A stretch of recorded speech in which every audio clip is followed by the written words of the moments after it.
Hello everyone. Today I'll be presenting our work on semantic scene composition for a model instance segmentation, which was a part of a deep learning project and was done in collaboration with Jimin, Mihir Parmar, Kohan, and myself, Tejas Srivastava. Now the problem which we are trying to solve here is the problem of a model tasks, where not much performance has been seen in terms of the accuracy achieved for these tasks. And this is mainly attributed to a lack of a data set which consists actual masks or the ground truth mask for the occluded portions of an image. Thus, our idea is that we could actually construct these compositions with occlusions from individual objects and also have the ground truth masks for the hidden parts, thereby increasing the performance or accuracy for model tasks such as a model segmentation. Thus, our objective is to be able to come up with an architecture which would be able to generate realistic scenes with occlusions from individual objects. And we hypothesize that using these generated scenes, we would be able to actually improve the performance of architectures for a model tasks. The inductive bias which we are trying to learn here is that having seen once an object, human beings have this ability to recognize that object in an occlusion situation and complete that.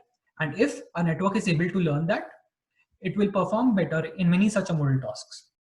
Now coming to the related works which inspired the methodologies used in a project, the first one was a paper by Facebook AI Research which tried to come up with a data set with the complete ground truth masks of the occluded parts of an image.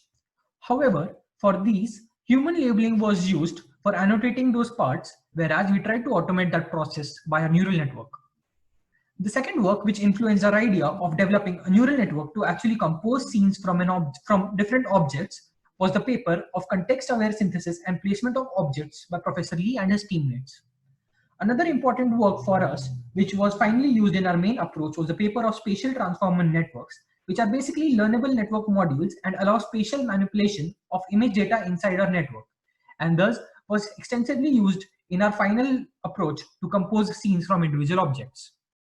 Now, since our model requires images of individual objects to compose realistic scenes, we took these objects and basically cropped these objects from the Cityscape dataset because it had multiple scenes and very complex occlusion situations which we tried to capture, thus giving us images of individual occluded and non-occluded objects. We further classified them as being occluded and non-occluded since this information was also imperative for our model. Now, our first approach for scene composition involved estimation of rotation and scaling parameters for some classes using a small subset of images from the Cityscape dataset, and then further applies these transformations on an object and simply paste it on the other object. The results produced were not very realistic, as you can see here. However, we knew that we could still improvise on the same approach if we somehow try to learn these transformation parameters, which thus led to our deep learning based approaches. Now, both our deep learning based approaches, which is the baseline, and our novel technique use the same pipeline, which we'll discuss here. The models basically take in two segmented complete images, pass them through a deep learning model, the details of which are different in both the approaches, to further extract 6 values, which basically represent our affine matrix parameters. Further, this affine matrix obtained is applied to one of the objects and then combined with the other object to create an occluded scene. Now, to be able to learn the transformation matrix in a proper manner and to generate occluded scenes, we use a discriminator which takes as input the visible portion of the occluded object and the other input, which is an actual occluded segmented object from our original data set. Now, if the discriminator classifies our generated object as not occluded, then the loss is backpropagated so as to supervise the learning of the transformation matrix in order to create occlusion scenes. Now, this architecture is very similar to the min-max strategy which is used in GANs.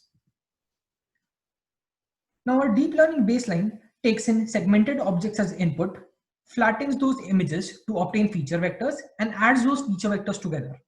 Next, a multilayer perceptron is used to learn 6 learnable parameters which represent the affine matrix, and the rest of the architecture remains as discussed in the basic pipeline which we used. The composition thus obtained from this approach also takes into account the information from each of the images, thus giving us better generations of scenes. As we can see here, the scenes are better here as compared to our non-deep learning baselines since we use the information from each of the images. However, we also realized that we could also further improvise this approach by taking into factor the spatially shared features and the semantic information from the images. Also, the relationship between a pair of foreground and background images could be used while taking in the input. And that is how we came up with our main novel approach, where the two images are passed through two convolution autoencoders to extract meaningful features. But this is done separately through two autoencoders so as to extract different semantic information from the background and the foreground object. The output vector is then concatenated and then passed through our spatial transformer network, which consists of 1D convolutions followed by a layer of fully connected networks so as to have proper interactions between these representations of the foreground and the background object, and thus predict the transformation matrix values. The rest of the mechanism in our model architecture still remains the same as our basic deep learning pipeline, which is based on the min-max strategies of GAN.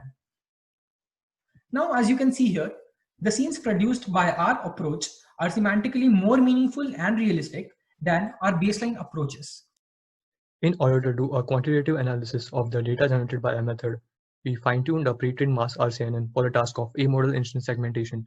We report the COCO-style mean average precision metric to quantify this performance. This table provides a comparison of the three different approaches tried by us during this work. We took around 1500 images from each of the non-deep learning, the deep learning, and the STN-GAN method and split it into train, validation, and test set in the ratio of 70:20:10. We then fine-tuned the mask RCNN for the task of A-model segmentation and evaluated the MAP on the test set. As we can see, the performance of the STN-GAN method was considerably higher than the deep learning and the non-deep learning baseline method. Here we try to evaluate the improvement in performance caused by using A-model mask while training. As we can see, a model which was trained without using A-model mask is totally outperformed by the model which was trained using A-model mask in both training and testing.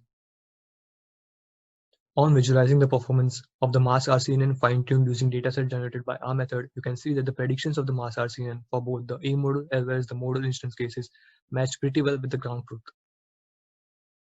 Another interesting takeaway from this work was that when we use A model mask to train a mask RCNN, it also drives its performance up for model segmentation task.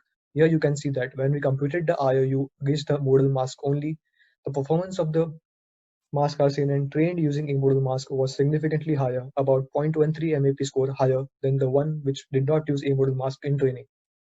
To conclude, we presented a novel deep learning architecture capable of creating semantically meaningful, accurate scene compositions given segmented object instances. We demonstrated that the resulting image data generated by our network could be used to significantly improve performance of segmentation models on A-model instance segmentation task and other A-model tasks. As part of future work, we will try to incorporate higher number of object instances as well as non-rigid objects, geometrical features, and depth-based composition in world coordinate frame. The motivation of our work mainly is to encourage and improve reasoning about object interaction and scene structure and A-model perception. Thank you.